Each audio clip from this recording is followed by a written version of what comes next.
and I have a Guild D44M. That means it has maple back and sides, and it also has a mahogany neck, and it's in for a neck reset.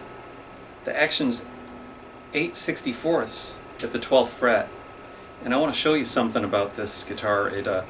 It's already been shaved down here. The bridge is kind of thin.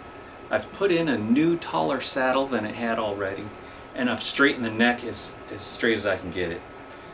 And I'm going to be making a pick guard for it and a truss rod cover for it as well. What I wanted to show you was that if you put the straight edge here on the fretboard extension and then over here at the 1st fret, and you take a 10,000th of an inch feeler gauge, it goes right through. But see what happens when the neck needs reset and the neck angle gets off is the extension gets a little bit exaggerated. So this neck doesn't have 10,000ths of an inch relief between the 1st and the 12th, but it does between the 1st and the 15th. So I'll just get a shorter straight edge that goes from the 1st to the 12th to get it accurate. I cannot get a 10,000th inch feeler gauge in there now. I could probably get a 4,000ths in. So it's a really straight neck, but it's kicked up like this. And if you take a longer measurement, you get a much bigger gap. And that's one of the reasons you want to straighten the neck out as much as possible before calculating your neck reset. There's my taller saddle that I made. Actually, it's just a rough one. It was kind of a leftover. I just thinned it down so it would fit in there for starters, so I can get my measurements. This bridge is pretty low, so I might even want to go up a little bit more with my new saddle, the one that I hand make. I'm going to make a bone one for this, just in case someday someone wants to come along and replace the bridge with a beefier bridge, and without having to reset the neck again. I see no problem with a thin bridge. I mean, it doesn't have a strange belly or anything like that. It's still got a little meat on it. So I'm going to take these measurements, figure out how I'm going to reset this neck. I'm going to write them down. I need to lower I've got 8/64 action, and I want to get it down to like 4/64. So I want to lower the saddle by 8/64.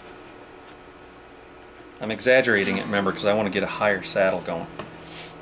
The measurement of the heel is 3 7/8. Wait.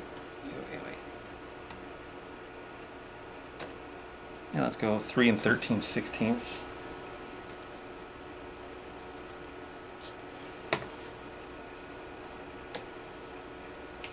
And the neck to body joint, that's from the middle of the 14th fret to where the G string comes and hits the saddle, is 11.4.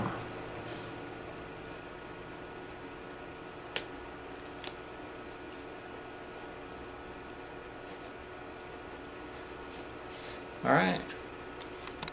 I think it's easier to deal with these as fractions. 8/64 is an 1/8 of an inch, 0.125.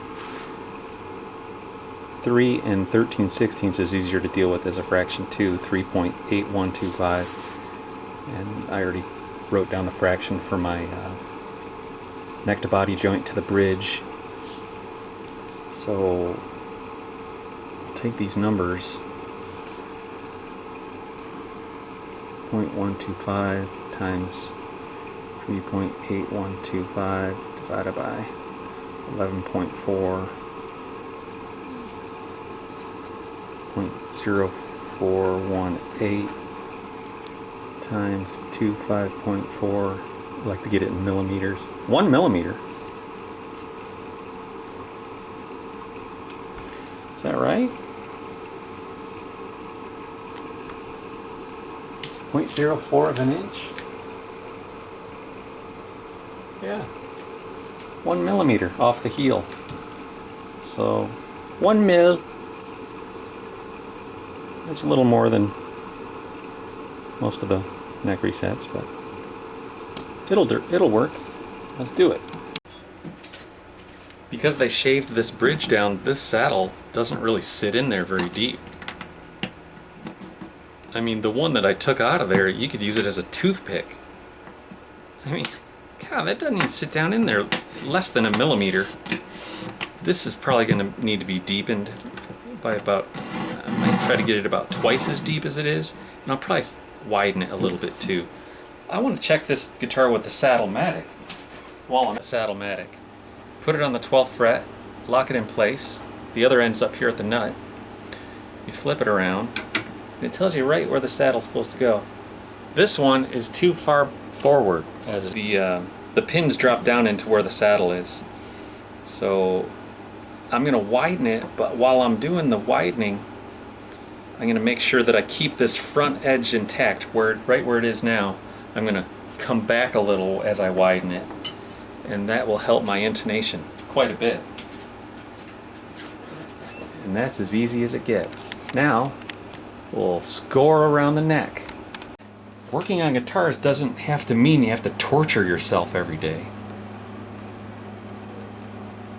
By using dry heat on a Guild neck joint, you're just basically asking to have to refinish the damn neck. The steam could blush the lacquer, and that's no big deal, guys. No big deal. I'd rather have blushed lacquer than lacquer that's dried up and blistered off and just cracked and fell right off the dang guitar. Because doing a color match is way trickier than getting rid of the blushing. I can get rid of that blushing. There's several little things I do, and I've shown you on my neck reset videos. I have a can of that no blush stuff sitting right there. And if it blushes, I spray that, and then blushing goes away. No worries. Sometimes they take a big long screw and they drive it right through the heel into the neck block to keep the neck from separating from the body, from the sides. This one's glued on pretty good. This heel cap's about ready to disintegrate and fall off. Look at that. Could get in there too, take this heel cap off and run the foam cutters on this side, but then you'll burn the binding.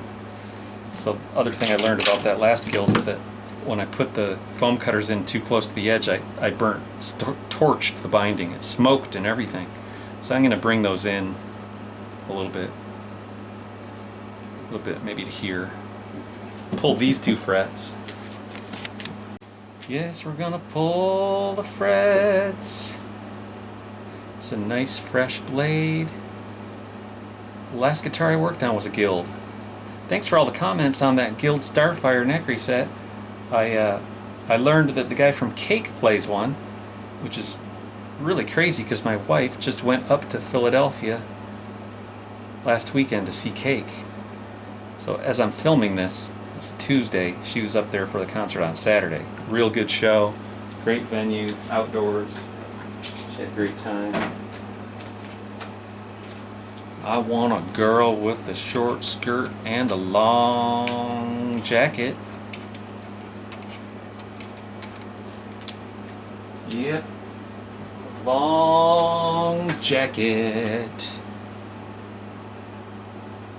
Remember how I do this? I go in, I swivel it as I press on the channel lock pliers, and the frets come out with no heat.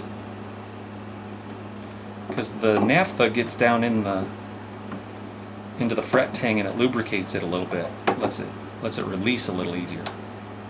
That's what I was dripping down in there, is naphtha. And don't pull up on the frets. Just press the channel locks together and they pull it up. Just like that. By the time you make it halfway across on your way back, they pop right out.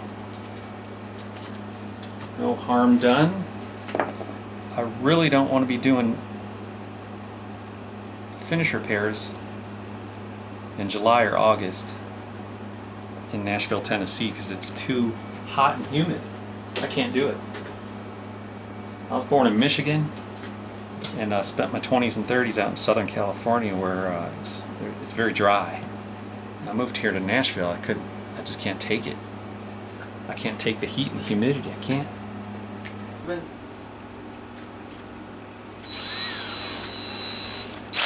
I'm going to start with a pilot hole.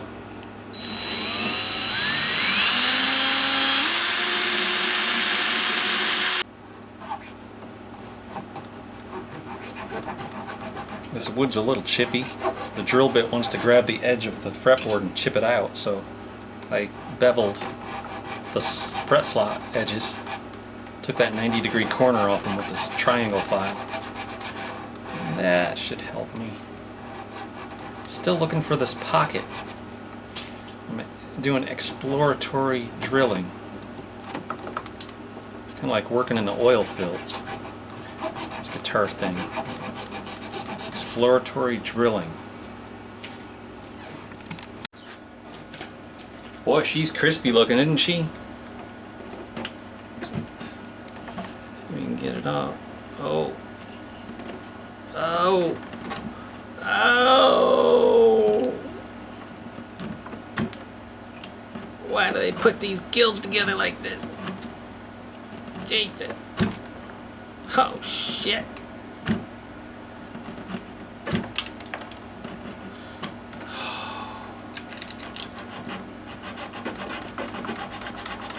She's held on just by that teeny tiny little bit. So some people have probably gone in the past. They've gone in through the screw hole. They've gone in down here on this end with, I think I did that in my first guild. I couldn't get the neck loose because I wasn't using steam. I was trying to get away with just using the electric heaters, and there's a little spot right there you could go in. You could blow some steam in there, or some heaters in there or something. Anyways, my exploratory drilling yielded, I don't know if this pocket's, it seems like there's more of a gap here on these two holes where there shouldn't be a gap. You can almost tell by listening to it. I seem to have found this gap, but the first two I tried drilling over here, I wasn't too sure if I hit. Just wood kept coming out of there, so I wasn't sure what's going on. I might just hit this one with steam in the middle. I'm going to use 4 foam cutters for 15 minutes, pull them out, and then shoot some steam right here in this middle one. Because when I pulled the drill bit out, it seemed to be gunked up with rubbery glue, which is that like aliphatic resin glue, that Guild glue, that awful glue, that strong glue. Well, folks, there she is. We have separation. Separation. Separation. You can still see that the fretboard extension has this whoosh, kind of ski jump going on it. You see that? Anyways, that's something to take into account. Yeah, those first couple holes that I drilled, they kind of nip the top and the neck block a bit. You kind of almost, you have to angle it towards the nut if you're going to get into that pocket at all. The first two over here on the sides did just what they needed to do. They warmed up the glue on the sides, because they definitely put a bead of glue right around this whole deal right here. Whoosh. You can still feel it. That is stretchy glue. As I was pulling the neck out, you can see it stretching. So it's not hot hide glue.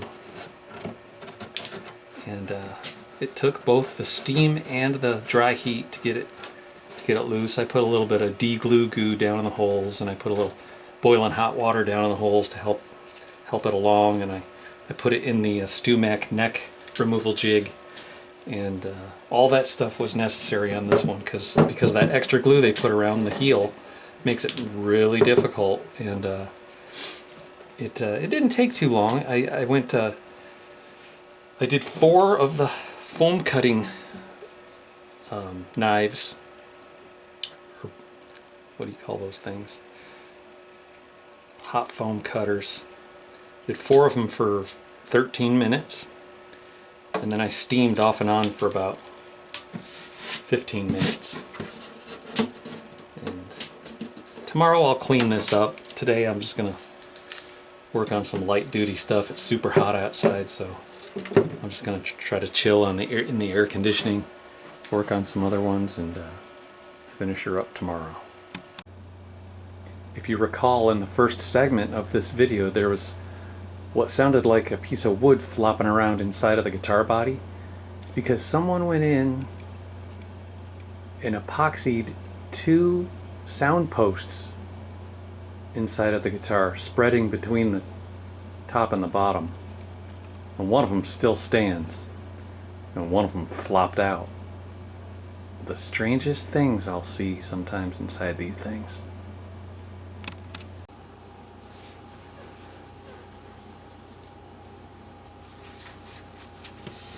Got this all sanded nice.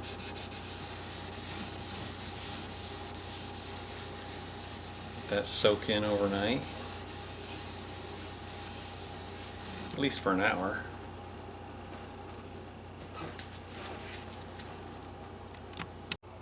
That's those are the 2 tone bars right there. So that stick is glued to the tone bar, and the tone bar is just slathered with that glue. So if this guitar would really need like for the back to be taken off for all this to be cleaned up, which is not really something I do. Well, we're just gonna have to leave it this way.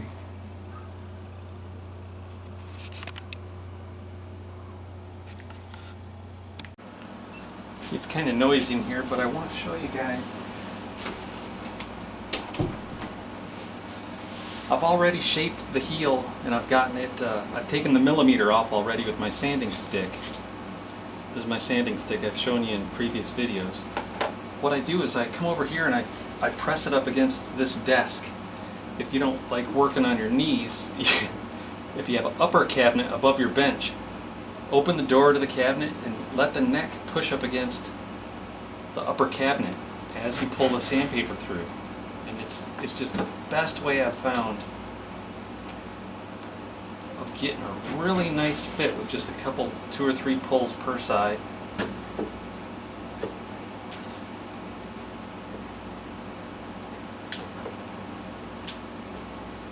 Doesn't hurt your hands.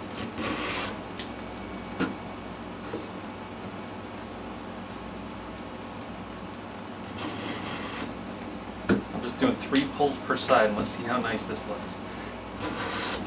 Alright, 3 pulls per side. Okay, this is 3 pulls per side. Very nice fit, and I can't even begin to tell you guys how very quick this method is. I take the neck downstairs, put it in the Stu-Mac vise. I use my chisel. I always sharpen my chisel ahead of time. I use this 1/4-inch chisel and that sanding stick, and I get that down. I took the millimeter off, and 3 swipes per side. I bet you we're pretty close already. Now I can string it up actually right now before I even put shims in it. Okay, this is the Doug Proper guitar workstation from Total Vice. I get it where that metal rail goes under the deal, and it's a real sturdy setup here. Tighten it down, and I'll put the guitar in here without the neck. Okay, so this guitar body is completely supported even without the neck. I can pull the neck off right here with a little help. So this body is held safely. Put the neck on, and This is some expensive equipment, but I'm telling you, there's no guesswork. Watch this. So if I just put the strings on it right now, the way it is, it'll pull the neck this way, and it'll pull the heel away from the sides. So what I want to do now is use this. This has a magnet on it too, so it sticks. That's the StewMac scissor jack. Now I can put the strings on it and it will not pull away here, so I'm going to string it up. That's why I kept the strings over here on the peg head. Strings are still right there, so I'm just going to unravel them, put a bridge pins back in there and tune it up. See how my angle looks. Okay, a minute later we're tightening strings.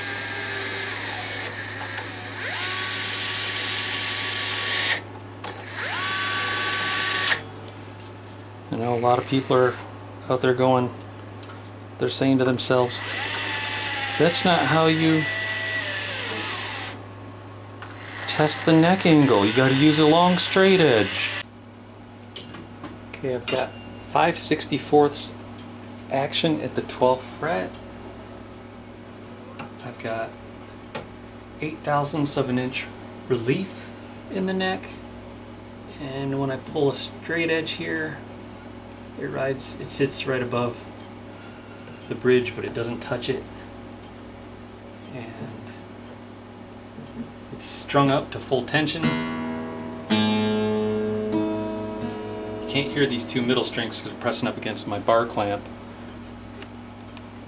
but everything tells me that the neck angle is good to go.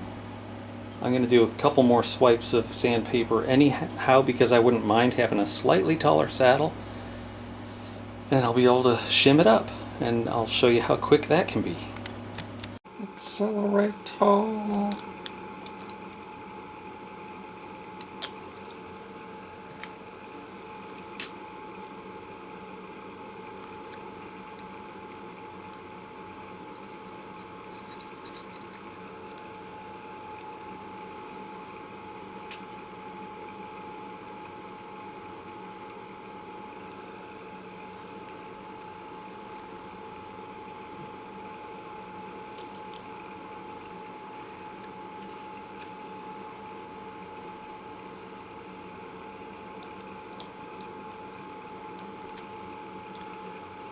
Accelerator.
If you're able to wiggle the neck like that and create a gap, you've still got some more shimming to do.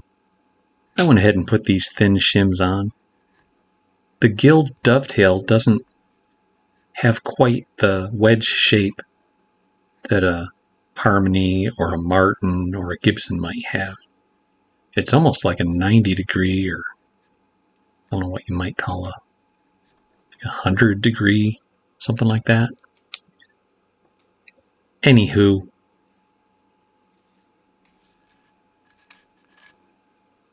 after chiseling and sanding, I got me a pretty nice fit.